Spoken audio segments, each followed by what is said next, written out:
Je suis Amanda Pagliari, voici la chaîne Motoplay la plus charmante du Brésil et aujourd'hui, vous allez découvrir la réalité de ceux qui achètent la nouvelle X-Max 250 de Yamaha. Alors, mettez un like, abonnez-vous à la chaîne. Pourquoi les amis ? Parce que cette vidéo est incroyable et je vais vous montrer à quoi ressemble la réalité de ceux qui pilotent ce maxi scooter. D'ailleurs, regardez, on a déjà le GPS à l'écran, allons-y et c'est parti.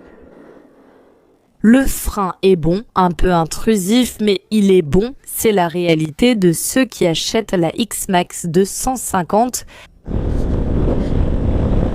Je ressens encore un peu de mollesse, mais rien qui m'enlève ce sentiment de sécurité. J'ai serré les deux freins ici, la moto s'est arrêtée. J'ai senti un peu le retour de l'ABS, mais si je l'ai senti, c'est parce qu'il a fonctionné. C'est bien, c'est bien. Voyons voir comment ça se passe en interfile, Elle est plus large que la NMAX, on le sait. Mais ça ne veut pas dire que tu ne peux pas passer en interfile avec elle. Regarde au démarrage. Les gens ont l'habitude de dire qu'elle est un peu molle, non ? Oh Amanda, la NMAX est beaucoup plus puissante au démarrage et tout ça. Regarde, c'est comme ça, elle est très lourde, non ? Elle a même pris 2 kilos par rapport à la version précédente. Pour la même puissance, donc elle doit porter beaucoup de poids. Il y a aussi le contrôle de traction, ce qui doit lui compliquer un peu la tâche. Tu vas remarquer qu'elle a de meilleures performances sur la route. Tu n'as pas besoin de la pousser à fond pour obtenir ces performances. Je vais déjà prendre la route pour que vous puissiez voir, mais ok, en ville, elle est un peu faible au démarrage. Oui, c'est vrai. Et ça finit par décevoir certaines personnes. Et la réalité pour ceux qui achètent une X-Max et qui vont rouler en ville, c'est comme ça, ils vont se déplacer avec beaucoup d'agilité, de façon très pratique. Le tablier protège de la pluie, des intempéries, n'est-ce pas ? Ça offre plus de sécurité grâce à la protection, contrairement à la moto où les jambes sont plus exposées. Ici, tu as les carénages pour te protéger. Tu n'abîmes pas tes chaussures, tu n'as pas besoin de changer de vitesse, donc c'est vraiment très agréable et pratique. Elle est un peu lente au démarrage, mais je ne pense pas que ce soit un problème. Globalement, ce qui était bien est devenu meilleur. Donc, côté moteur, on a les mêmes performances que sur l'ancienne X-Max, mais elle est plus belle et plus technologique. Est-ce que ça vaut la peine de reprendre la X-Max ou de rester avec l'ancienne X-Max ? Eh bien, ça va dépendre de vous, ça va dépendre aussi de votre budget. Yamaha vend encore l'ancienne X-Max sur son site, n'est-ce pas, qu'ils appellent ABS. Celle-ci, c'est la Connected, n'est-ce pas ? Et donc, si vous en voulez une neuve, d'accord ? Et si vous en voulez une d'occasion, alors vous pouvez acheter à un particulier. Ça va vraiment dépendre de votre budget. Si vous ne tenez pas tant que ça à avoir un tableau de bord super technologique et connecté, alors vous pouvez opter pour l'ancienne, qui était déjà très bien, d'autant plus que leur système de carte ici, franchement, je n'ai pas trouvé ça si génial que ça, d'accord ? Je vous avoue que si c'était un Apple CarPlay ou un Android Auto, ce serait bien mieux. Mais c'est toujours mieux que rien, n'est-ce pas ? C'est mieux que rien. En ville, elle est approuvée. Maintenant, voyons ce que ça donne sur la route. Quand on regarde la fiche technique de celle-ci et de l'ancienne, on voit que les dimensions ont changé, n'est-ce pas ? Les dimensions ont changé. Pourtant, pour moi, c'est la même moto, le même moteur avec les mêmes chiffres. Donc c'est même un petit peu moins bien, non ? Elle est devenue un peu plus lourde. Donc, en regardant simplement la fiche technique, le rapport poids et puissance s'est dégradé, n'est-ce pas ? Donc, il faut en tenir compte. Mais à mon avis, honnêtement, c'est pareil que l'ancienne, d'accord ? Mais bien sûr, le grand tableau de bord technologique et tout le reste, l'application Garmin est vraiment sympa. Sauf que, même en baissant la carte là, il n'a pas trouvé où j'allais, alors comme j'étais en retard, j'ai abandonné. J'ai dit « laisse tomber, Mais j'ai installé sur le téléphone, j'ai téléchargé l'application Garmin, oui. Faire l'appairage. Faire l'appairage a été très facile, n'est-ce pas ? Sur la route, elle a de la stabilité, donc c'est super pour prendre la route. Ce qui me dérange le plus, c'est la bulle qui envoie tout sur mon casque. Elle est faite pour les grands. Et même s'ils ont changé le design, ça ne m'a pas vraiment plu, non. Je pense qu'ici aussi, sur les côtés, avec ce clignotant, ça fait un tunnel, ça vient directement vers moi et je ressens la turbulence sur mon casque. Des courants d'air latéraux ici. Même en étant au réglage le plus haut, ça gêne un peu ma conduite, mais je pense que les côtés aussi.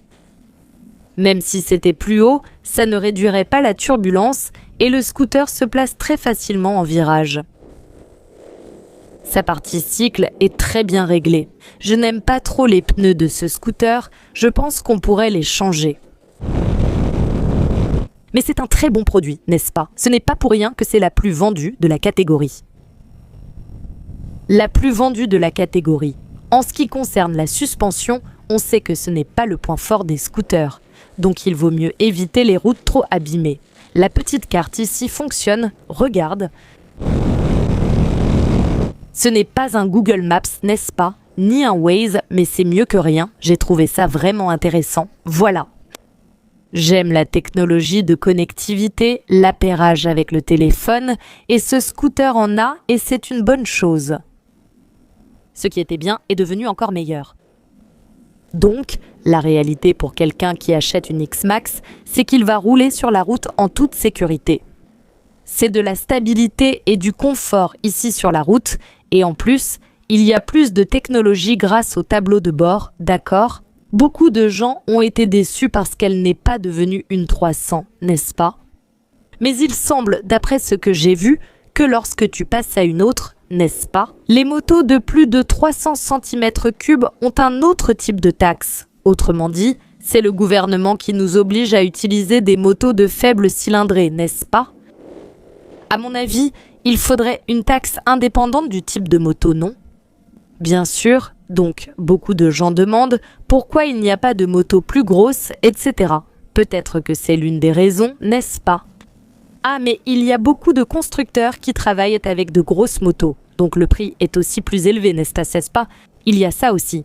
Mais enfin, les amis, je pense que si Yamaha avait la possibilité de proposer une moto de 200 cm3 et bon marché, il l'aurait fait, mais il paie le même taux d'imposition. Pourquoi elle passerait à 300 alors qu'il faudrait payer plus d'impôts?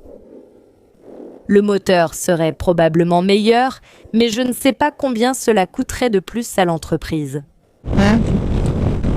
Mais c'est ça, sans compter les pièces aussi, les pièces du moteur, qu'elle a probablement déjà en stock et tout le reste. C'est juste qu'on ne pourrait pas les réutiliser. Mais c'est ça. Si vous avez plus d'avis sur cette boîte ou sur le moteur, écrivez-le ci-dessous. Rappelez-vous, les amis, qu'il y a une vidéo. Il m'a même prévenu du radar. Radar mobile, c'est génial. Il me dit que je suis à 30 ici. Il dit 60 km/h, je suis à 30. C'est trop bien, les amis. La réalité pour ceux qui achètent ici, c'est qu'ils ne vont pas prendre d'amende. C'est super. Il indique à 150 mètres, il montre le radar. C'est intéressant. Ah. J'ai indiqué la ville de Mogi das Cruz.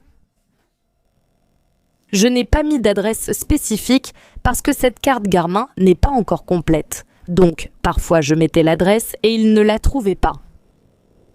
Juste pour les besoins de l'enregistrement ici, j'ai mis Mogi das Cruz pour qu'il me donne l'itinéraire. Et ce qui est sympa, c'est qu'il m'indique ici 24 degrés. Il me montre aussi qu'il y a une possibilité de pluie sur le trajet que je vais faire. Bref, voilà. Mon expérience avec la X-Max a vraiment été super. Est-ce que tu as une X-Max 250? Écris ici ta réalité, juste en dessous, ta propre expérience, d'accord? Pour aider d'autres motards, n'oublie pas qu'il y a une vidéo d'évaluation complète avec les points positifs et négatifs, la consommation, le prix de l'assurance. Je vais laisser la vidéo juste ici au-dessus, d'accord? Et juste en dessous, je vais te laisser une vidéo vraiment sympa. J'en suis sûre. Je suis sûre que tu vas aimer. Abonne-toi à la chaîne si ce n'est pas encore fait. À la prochaine. Je t'embrasse.